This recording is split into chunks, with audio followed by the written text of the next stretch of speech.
कैसे हैं आप सब? बढ़िया, फर्स्ट क्लास। कोरोना टाइम में कैसे पढ़ाई कर रहे हैं आप? उम्मीद है आप सब स्वस्थ होंगे और मन लगाकर पढ़ाई कर रहे होंगे। तो बच्चों, हमने अभी तक क्लास 10th का फर्स्ट चैप्टर रियल नंबर के 3 पार्ट कर लिए हैं। आज हम 4th पार्ट को स्टडी करने जा रहे हैं। तो 4th पार्ट में हम क्या स्टडी करेंगे, थोड़ा उसको जान लेते हैं। अगर हमारे पास एक x नंबर है जो कि एक टर्मिनेटिंग डेसिमल नंबर है, हमें उसको यहाँ पर p/q फॉर्म में रिप्रेजेंट करना है। Okay, where p and q are coprime numbers. और को प्राइम नंबर्स क्या होते हैं? इनका कॉमन फैक्टर सिर्फ और सिर्फ 1 होता है। और q हमारा क्या है? q को हमें रिप्रेजेंट करना है इस फॉर्म में, where m and n are non-negative integers। तो चलिए इसका एक क्वेश्चन देख लेते हैं। जैसे कि आपके पास एक नंबर है 0.375, तो ये एक टर्मिनेटिंग डेसिमल नंबर है और आपको कहा जाएगा कि इसको एक p/q फॉर्म में रिप्रेजेंट कीजिए। तो आप इसको कैसे करेंगे? तो देखिए 375, अब ये डेसिमल कितने डिजिट के बाद है? 1 2 3, तो इसके नीचे आपका 1000 आ जाएगा। करेक्ट। अब इसके फैक्टर्स बनाइए। इसके फैक्टर्स क्या हो सकते हैं? 3 × 5 × 5 × 5। ओके, और आप 1000 को कैसे लिख सकते हैं? 10⁻³ करेक्ट। अब इसको कैसे लिखेंगे आप देखिए, 3 × 5⁻³ और 10 को मैं कैसे लिख सकता हूँ?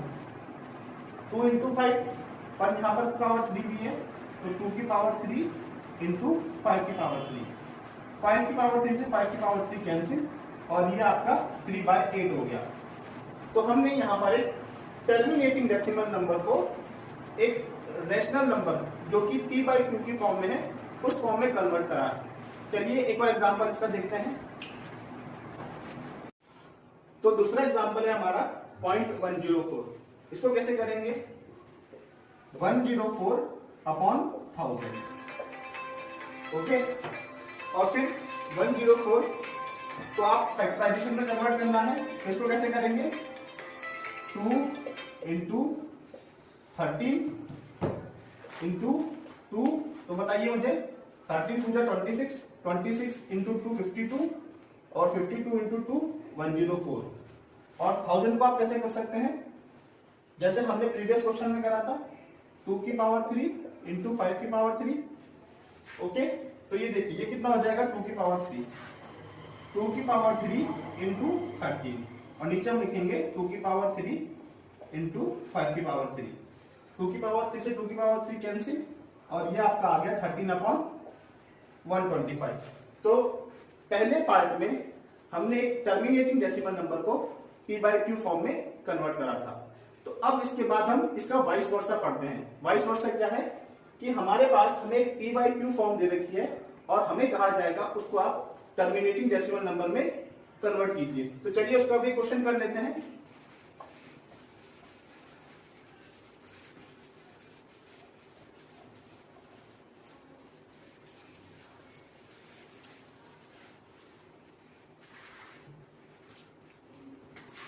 जैसे कि आपको एक क्वेश्चन दे रखा है जो अभी हमने करा है, 13/125। तो देखिए मुझे क्या करना पड़ेगा, मैं सबसे पहले इसको इस फॉर्म में लिखना चाहता हूं। ओके, अब मुझे नीचे क्या चाहिए? मुझे नीचे 10 की फॉर्म में चाहिए। तो मैं यहाँ पर 10 लाने के लिए क्या करना पड़ेगा? मुझे 5 को 2 से मल्टीप्लाई करना पड़ेगा, और यहाँ पर पावर कितनी है? 3, तो 2⁻³ से नीचे मल्टीप्लाई और ऊपर मल्टीप्लाई। करेक्ट। तो जब आप इसको सॉल्व करेंगे तो ये कितना हो जाएगा? 2⁻³ 8, 13 8 जा 104, और ये कितना हो गया?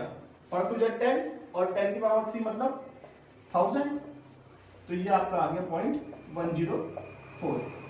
तो हमने क्या करा? हमने वापस इस p/q फॉर्म को वापस एक टर्मिनेटिंग डेसिमल नंबर की फॉर्म में लेकर आ गए हैं। इसका दूसरा एग्जांपल करते हैं।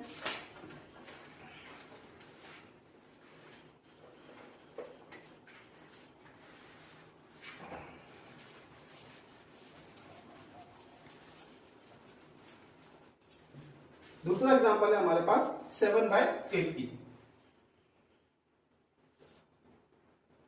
ठीक है, तो मैं इसको कैसे लिख सकता हूं, 16 5 जा 80, तो 2 की पावर 4 इंटू 5। ओके, अब यहां पर इसकी पावर कितनी है, 4। यहां पर 5 की 1 पावर ऑलरेडी गिवन है, हमें कितनी पावर और चाहिए, तो हमें 3 पावर और चाहिए। तो मुझे क्या करना पड़ेगा, 7 2 की पावर 4 इंटू 5 इंटू 5 की पावर 3, और यहां भी आपने क्या करना है, 5 की पावर 3 से मल्टीप्लाई कर देना है। करेक्ट, तो ये कितना हो गया, 125। 125 इंटू 7 कितना हो जाएगा आपका, ये आपका हो जाएगा 875। ठीक है, और ये कितना हो गया आपका, 5 की पावर 4 और 2 की पावर 4, तो ये हो जाएगा 10 की पावर 4। तो जब आप इसको टर्मिनेटिंग डेसिमल फॉर्म में लिखोगे तो ये हो जाएगा 0.0875। ठीक है, अब तीसरे पार्ट में हमें मान ले जाए हमें 10 की पावर नहीं मिल रही है, जिसको बोलते हैं हमें नहीं आ रही है, तो वो एक रैशनल नंबर का एक तीसरा पार्ट बन जाएगा, जिसको हम बोलते हैं non terminating but repeating rational number. उसके भी एक दो क्वेश्चन कर लेते हैं और उसको भी समझते हैं। अगली थ्योरम क्या कहती है, अगर हमारे पास एक रैशनल नंबर है जो p बाय क्यू फॉर्म में है और q को हम इस फॉर्म में रिप्रेजेंट नहीं कर पा रहे हैं, ठीक है, तब उस केस में जो नंबर हमें मिलेगा इसको सॉल्व करने के बाद वो कैसा मिलेगा, non terminating but repeating decimal number. जैसे कि इसका एक एग्जांपल है 29/343। ठीक है, तो जब इसको मैं सॉल्व करेंगे तो क्या लिखा जाएगा, 29/343 किसका क्यूब है, 7 का क्यूब। तो देखिए डिनोमिनेटर जो कि क्यू है इस फॉर्म में नहीं आ रहा है, तो ये नंबर किस टाइप का हो गया आपका, non terminating but repeating decimal number.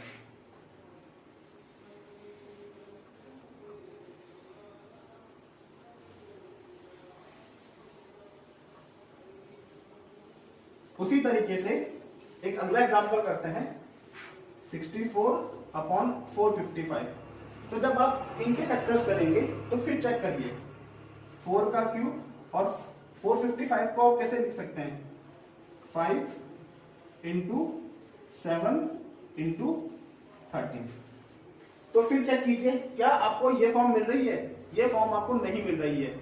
और हमने पहले ही कहा है कि अगर सॉल्व करते हुए हमें ये फॉर्म नहीं मिलती तो वो नंबर किस टाइप का हो जाएगा, नॉन टर्मिनेटिंग बट रिपीटिंग।